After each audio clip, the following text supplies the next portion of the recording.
ইবনু তাইমিয়ার প্রিয় শাগরেদ, নামটি তার আল্লামা ইমাদউদ্দিন ইবনে কাসির। আল্লাহু আকবার বলেন।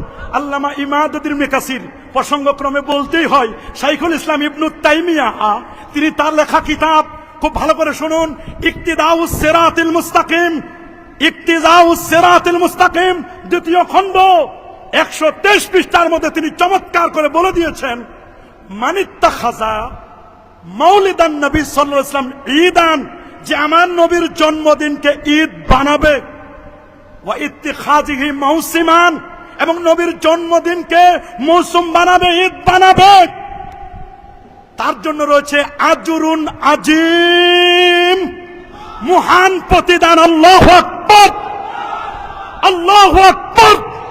তিনি বলেছেন আজরুন আজিম, উত্তম প্রতিদান, লে হুসনে কাসদিহি ওয়ালে তাজিমিহি লিরাসূলিল্লাহ সাল্লাল্লাহু আলাইহি ওয়াসাল্লাম, আমার নবীর ব্যাপারে তার ইন্টেনশন, নিয়তের কারণে এবং নবীকে তাজিম করার কারণে।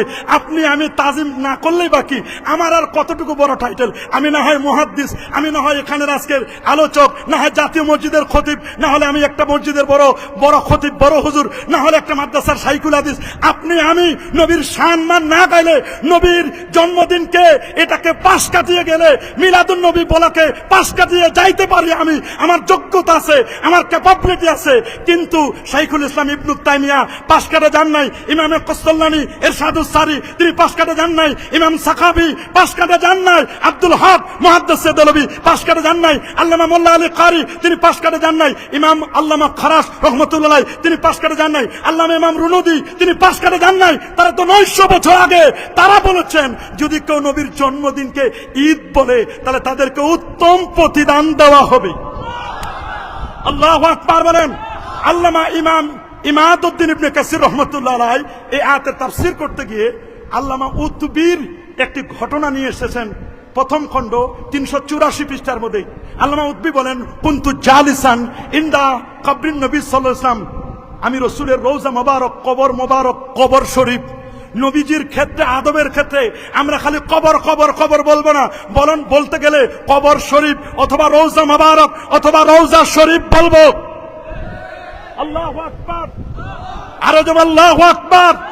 কারণ আমাদের আকীদা, আমার নবী মরে পচে গলে শেষ হয়ে যায় নাই।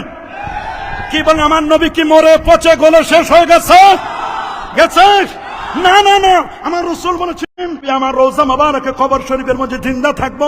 শুধু আমি না রে, ইন্না আম্বিয়া আল্লাহে আহইয়াউন ফি কুবুরিহিম ওয়া হুম ইরযাকুন ওয়া হুম ইউসাল্লুন, তারা আপন আপন কবরে নামাজ পড়তেছেন, তারা জিন্দা, আল্লাহর পক্ষ থেকে রিজিক দেওয়া হয়। সুবহানাল্লাহ, আল্লাহু আকবার। রাসূল বলেন, মান হাজ্জা ওয়ালাম ইয়াজুর কবরি ফাকাদ জাফানি, আবার বলেন মান যারা কবরি ওয়াজাবাত লাহু শাফাআতি মান জানি যায়রান।